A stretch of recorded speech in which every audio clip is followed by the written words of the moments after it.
एक शांत गांव के किनारे, घने और फुसफुसाते जंगल के पास, एक छोटा खरगोश ल्यूमो अपनी दादी के साथ रहता था। उनका घर एक छोटा लकड़ी का केबिन था, जहां कई गर्माहट भरी लालटेन जलती थीं, जो पुराने समय की कहानियां सुनाती थीं। ल्यूमो को अपनी दादी की कहानियां बहुत पसंद थीं, खासकर सदा जलने वाली रोशनी की कहानी, एक जादुई लालटेन जो जंगल की गहराइयों में छिपी थी और जो सबसे घने अंधकार को भी रोशन कर सकती थी। एक दिन जब सर्दियों की पहली बर्फबारी हुई, ल्यूमो की दादी बीमार पड़ गईं। गांव के हकीम ने कहा, उनका दिल मजबूत है, लेकिन उनकी आत्मा कमजोर हो रही है। उन्हें आग की नहीं, बल्कि आशा की गर्मी की जरूरत है। ल्यूमो को सदा जलने वाली रोशनी की याद आई।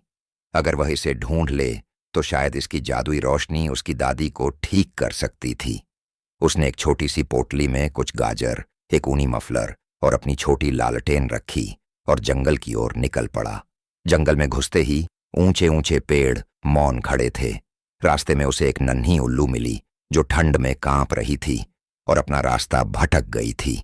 ल्यूमो ने अपना मफलर उसे दे दिया। बदले में उल्लू ने उसे एक चमकता हुआ पंख दिया और कहा, जब तुम्हारी रोशनी बुझने लगे तो यह तुम्हारा मार्गदर्शन करेगा। आगे बढ़ते हुए ल्यूमो एक जमी हुई नदी के पास पहुंचा। नदी की बर्फ बहुत पतली थी, उस पर चलना असंभव था। तभी बंदरों के एक परिवार ने उसे देखा और उसकी मदद के लिए एक पुल बना दिया। जाते समय बूढ़े बंदर ने कहा, दूसरों की मदद करना ही सच्ची रोशनी है, छोटे खरगोश।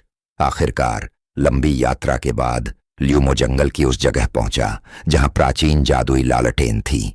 लेकिन जैसे ही उसने उसे छूने की कोशिश की, तेज हवा चली और उसकी रोशनी मध्यम पड़ने लगी। ल्यूमो झिझका। अब उसके पास देने के लिए कुछ नहीं बचा था। तभी उसे उल्लू का चमकता पंख और अपने सफर की दयालुता याद आई। उसने पंख को लालटेन में डाल दिया। अचानक एक तेज सुनहरी रोशनी चारों ओर फैल गई, जिससे पूरा जंगल उजाला और गर्माहट से भर गया। ल्यूमो जल्दी से वह रोशनी लेकर घर लौटा और उसे अपनी दादी के बिस्तर के पास रख दिया। जादुई रोशनी ने पूरे कमरे को अपनी गर्माहट और प्रेम से भर दिया। धीरे धीरे उसकी दादी ने आंखें खोली और मुस्कुराते हुए कहा, तुमने इसे पा लिया मेरे बच्चे। उस दिन से सदा जलने वाली रोशनी उनके घर में हमेशा मौजूद रही, किसी लालटेन के रूप में नहीं, बल्कि ल्यूमो की दयालुता और निस्वार्थ प्रेम के रूप में। सच्ची रोशनी लालटेन में नहीं, बल्कि हमारे दिलों की दयालुता में होती है।